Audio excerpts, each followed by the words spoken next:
اگر تمہاری اولاد میں کوئی حافظ نہیں،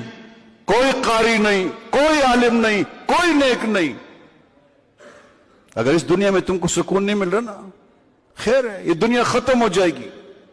آج ہے تو کل نہیں۔ تمہارے باپ کہاں چلے گئے، دادا کہاں چلے گئے، سب مر گئے، تم بھی مر جاؤ گے۔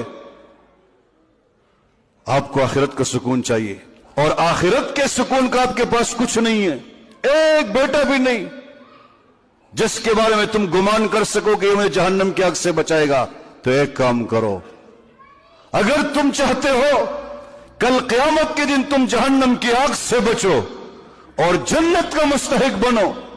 تو اگر تمہارا بیٹا حافظ نہیں بنا، کسی کے بیٹے کو حافظ بناؤ، اس کا خرچہ اٹھاؤ، جاؤ مدرسوں میں چکر لگاؤ، کوئی غریب ہوگا، کوئی مسافر ہوگا، کوئی اس کا نہیں ہوگا،